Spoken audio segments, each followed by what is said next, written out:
Bir daha hər vaxtınız xeyir olsun, hörmətli tamaşaçılar. AZTV xəbərin xüsusi buraxılışını təqdim edirik. Studiyada Röyə Bənəniyarlıdır. Bugün İtaliyanın Çernobil şəhərində European House AZTV-in mərkəzi tərəfindən dünya, Avropa və İtaliyaya baxış və rəqabətli strategiyalar üçün bugünün və sabahın ssenarisi mövzusunda 48-ci Beynəlxalq Çernobil forumu keçirilib. Beynəlxalq tədbirdə əsas qonaq qismində iştirak edən Azərbaycan Respublikasının Prezidenti İlham Əliyev forumun plenar iclasında enerji təhlükəsizliyinin təmin olunmasında Azərbaycanın rolu mövzusunda çıxış edib.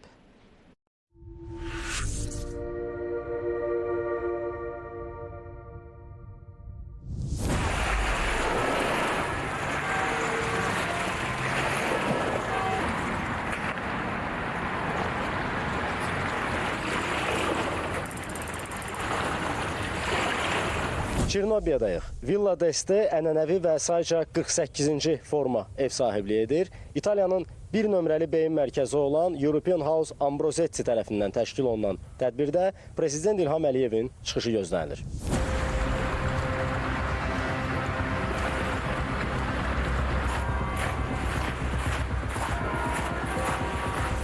Bu ilin aprelində Luigi Di Maio Azərbaycanda rəsmi səfərdə olarkən Prezident İlham Əliyevə Çernobil forumunda iştirakla bağlı dəvət göndərildiyini bildirdi. European House AZTV İtaliya və Avropa şirkətləri üçün vacib məsələlərin müzakirə olunduğu tədbirlər təşkil edir.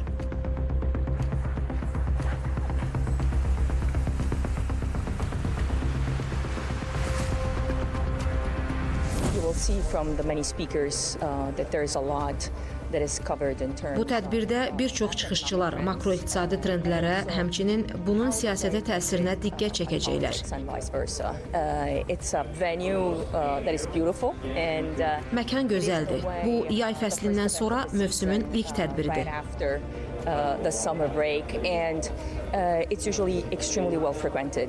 Tədbirin ilk günü adətən əsas qlobal tədbirlərə həsr olunur və müzakirə edilən məsələlər iqtisadi, geosiyasi və elmi-texnoloji xarakter daşıyır. İtaliya üçün xüsusi önəm kəsb edən ölkələrin dövlət və hökumət başçıları və rəsmi şəxsləri əsas qonaqlar qismində çıxış edir. Müxtəlif illərdə burada Rəcəb Tayyib Ərdoğan, Václav Klaus, Joe Biden, Sergio Mattarella, Emmanuel Macron, Şimon Peres və digər siyasilərin iştirakı olur. Burada olmaq və mühüm məsələləri müzakirə etmək bizim üçün vacibdir. İtaliya üçün, İtaliyalı iş adamları üçün bu, görüşmək, Avropa, İtaliya tənzimləyici orqanları ilə müzakirələr aparmaq üçün çox yaxşı imkandır.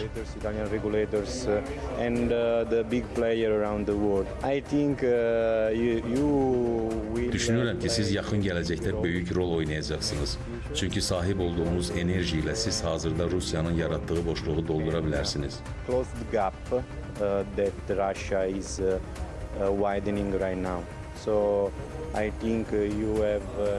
Zənnimcə, qarşıdakı 10 illikdə oyunçu olmaq üçün yaxşı mövqeydəsiniz.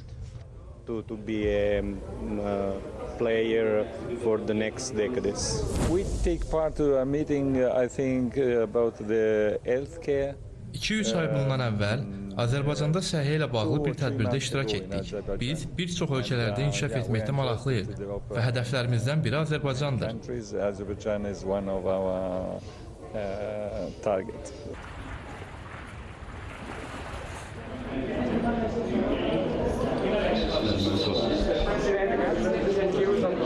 One of the top issues these days is obviously about energy security, and it's a pleasure for me welcoming the President of Azerbaycan, Aliyev, that will come into the room to give us a speech just about energy and security. President Aliyev, good morning.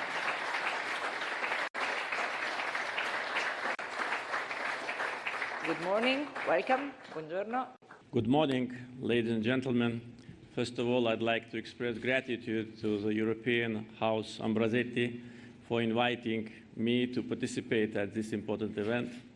It's a great pleasure to be in this beautiful place and to enjoy your company. My visit to Italy started yesterday.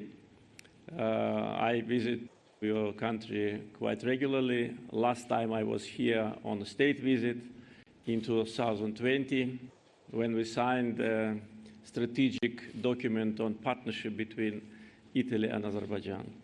This visit also was very successful. I had very good meetings with Mr. President, with Mr. Prime Minister, and we discussed a broad range of issues of close strategic partnership cooperation between our countries. Also, I'd like to add that President Mattarella, 4 years ago, paid an official visit to Azerbaijan. So this shows that our political dialogue is very active, and we add to bilateral agenda new very important items. One of them is education.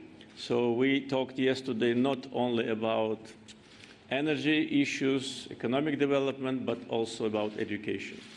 And yesterday, in the building of Azerbaijani embassy in Rome, there was an excellent ceremony which marked the beginning of creation of Italian Azerbaijani University. ADA University of Azerbaijan is a partner to 5 leading Italian universities: Louis University, Milan Technological University, Turin Technological University, Bologna University, and Sapienza University of Rome. So that means that our agenda is very broad, but of course, main subject of discussions was energy policy, especially in these difficult times. To talk about Azerbaijan's role for energy security, I need to draw your attention to some historical moments. Our energy strategy has been divided into stages. At the first stage, just 3 years after restoration of our independence in 1994, actually we were the first country which invited major energy companies of the world to work in the Caspian Sea. And very soon we became an exporter of oil to European market, primarily to Italy. And Azerbaijan is #1 oil supplier to Italy for many years. But being a landlocked country, we needed to have export pipelines, so we led the process of changing the energy map of Eurasia, building 2 strategic oil pipelines, one to Mediterranean port of Turkey, another to Black Sea port of Georgia, thus diversifying the energy supplies to Black Sea market and world market. Second stage of our energy strategy was development of huge gas fields. According to the information about proven reserves of Azerbaijan, they're equal to 2.6 trillion cubic meters. And Azerbaijan, for many years, already for more than 10 years, is a reliable supplier to the neighboring market. But of course, taking into account the existing potential and our plans of investments in gas infrastructure, we needed to build a major gas supply pipeline, which was called by us Southern Gas Corridor. Southern Gas Corridor is an integrated pipeline system consisting of 3 pipelines: South Caucasus Pipeline, Trans-Anatolian, TANAP, and Trans-Adriatic, TAP, which ends here in Italy. This is a 3,500 kilometers, a very complicated technical infrastructure, partly goes across high mountains, partly goes on the seabed. And the last day of 2020, on the 31st December, the final part of that major project, TAP, was inaugurated. Since that time, for 1.5 years, Azerbaijan became a supplier of natural gas to 3 European countries, apart from Turkey and Georgia. 13.5 billion cubic meters of gas have been supplied to Europe. For 1.5 years, 11.7 billion out of that to Italy. And this year, we plan to increase the volume, and we project to supply Italian market with close to 10 billion cubic meters. Our total export will be more than 22 billion cubic meters, and with great potential to grow. Last month in Baku, Madam Ursula von der Leyen, President of the European Commission, and myself signed a memorandum of understanding on strategic partnership in the energy field between European Commission and Azerbaijan. This is a very important step towards further development of our energy resources. And based on that, I called it a roadmap for the future. We will plan, I'm sure we will achieve it, to double our energy, natural gas export to Europe. But for that, we need to undertake important steps, political decisions, technical steps, and of course investments. Because the capacity of Southern Gas Corridor, different segments, is different. TANAP has capacity of 16 billion cubic meters. We plan to expand it up to 32. And TAP has a capacity of 10 billion cubic meters, and it's almost full. So we need to expand it at least to 20. That will need, of course, additional financial contribution. As a country, as an investor, we are ready to do it, but that also must be done by other members of our team. At the same time, now in Europe, we see that after the Russian-Ukrainian war, the issue of natural gas became one of the most important on Europeans' agenda, and there are different projects of interconnectors. One of them, Greece-Bulgaria, is very close to be inaugurated. There are other projects of that kind. There is one project which is called Ionic Adriatic pipeline, which will bring Azerbaijani gas to 3 Balkan countries. In general, I can tell you that after the beginning of Russian-Ukrainian war, we got official requests from more than 10 countries with respect to the increase of our supply or starting our supply, including those countries which already get our gas, like Turkey, Georgia, Italy, and Bulgaria, and many more. So in order to be able to satisfy the growing demand, we, of course, need to have a very close cooperation and coordination. For that purpose, we already officially launched the dialogue between EU and Azerbaijan on energy, which will cover not only natural gas, but other segments of energy market, particularly electric energy, hydrogen, and green hydrogen. And this brings us to the third stage of Azerbaijan's energy strategy, which is investment in renewable sources of energy. We started this process several years ago, though, as you can understand with those figures which I brought to your attention, we are pretty comfortable with natural gas and with oil, and our power stations work both on natural gas and on fuel oil and also on hydro resources. But it was our, moral commitment to invest in renewables, especially taking into account the huge potential. And they've been already made the evaluation of the potential of renewable energy in Azerbaijan. So only in Azerbaijani sector of the Caspian Sea, the proven potential is 157 gigawatts of energy. In the territories which we liberated during the patriotic war of 2020, in Karabakh and Zangezur, the potential of solar, wind, and hydro energy is more than 10 gigawatts. And we are already in the process of development of this huge potential. I can tell you that 3 leading energy companies, one from Saudi Arabia, one from UAE, and one from United Kingdom, already are investing and planning to invest in 3 renewable power stations of total capacity of more than 700 megawatts. So that will save us additional gas for export, and that will increase our export potential.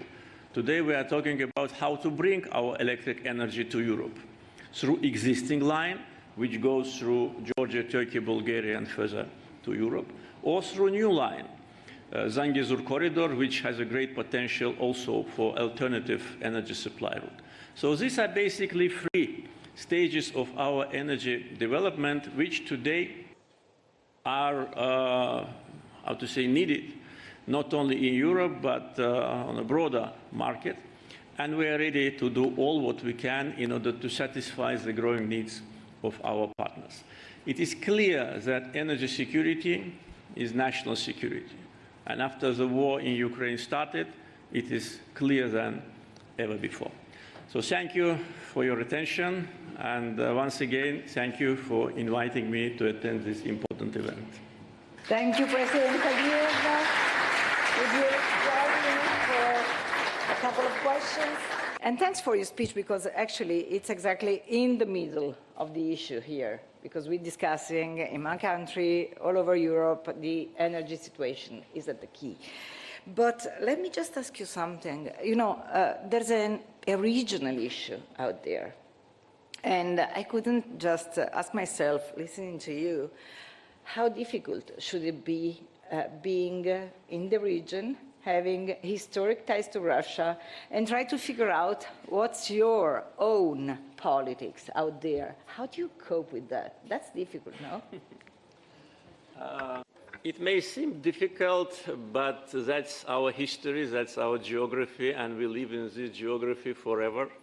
And neither we nor our neighbors can change this geography. I think the success of our country in political development and strengthening of independence, we celebrated last year 30th anniversary of our independence, demonstrates that it is possible to build normal relations with neighbors, and at the same time with big neighbors, much bigger than you are, and at the same time to preserve your identity, national identity, independence, and your independent political course. And with respect to relations with our neighbors, I can say that we always try to find areas of cooperation, and those areas which were problematic or where we had a different approach, we always articulated that. We never adjusted ourselves to a policy of our big neighbors. We always had our own policy, which is based on international law, justice, decisions and resolutions of international organizations, and common sense. And that's why I think we succeeded. Azerbaijan now is stable from political point of view, from economic point of view. We invested a lot in being independent from point of view of economic activity. Otherwise, we would have felt under dependence. So we've been part of empires. We've been part of Soviet Union. Now, 30 years, our people live free, and we want to live free forever. For that, we must be strong. We must have good friends and partners. It's so important what you're saying, and you know, I was listening while you were mentioning the new ties in the region, and not just in the region, with Italy, with my country, about culture or education, and all those ties that are connected to energy and to the energy exchange. In the next panel, we will be discussing the new global order. Seen from your perspective, seen from your country, how is it going to shape? Well, it depends on many circumstances. Of course, difficult to predict what will be the new global order, but it is clear that the world will never be as it was before February this year. The world has changed, and how this change will evaluate, it will depend on a variety of factors. It will depend on how long the war in Ukraine continues. It will depend on what will be the end of that war, what will be the balance of forces in the world, and of course in the region. For us, the most important, as a country which is relatively newly independent, important is to protect us from external problems and external challenges, because internally our country is well integrated, society is mobilized, there is a unity in what we are planning to do and how to develop the country. Therefore, for us, the most important is what will be the implication of new global order to our region, what will be the position of big regional countries, how we will succeed in our plans to achieve peace with Armenia, and what will be the future of our children and new generations. Therefore, we are observing situation. Of course, we are making our steps with respect to our strategy, but at the same time, we cannot ignore the changing world, changing rules of the game, when law norms of international law absolutely are totally destroyed. And in our case, they've been destroyed when Armenia occupied us, and we were actively appealing to international community to draw attention for that injustice when our lands were under occupation. And Security Council resolutions of United Nations for 27 years were not implemented. Now we see a violation of international law in many other areas, and we see that countries which think that they can ignore them, they do ignore them openly. So this is absolutely new situation. What will be the new order of the world? What will be the new function of international institutions? Whether the United Nations will continue like it is, or it will be reformed, or some other organization will emerge. All that is possible. And it depends on those who have responsibility for the world, who have power to promote the ideas and integrated opinion of decision makers. Definitely, this is going to be one of the key issues for next decades. I'm not going to say years. President Aliyev, it has been a pleasure and a privilege talking to you, and thanks for your insightful views that you share with us. Thank you.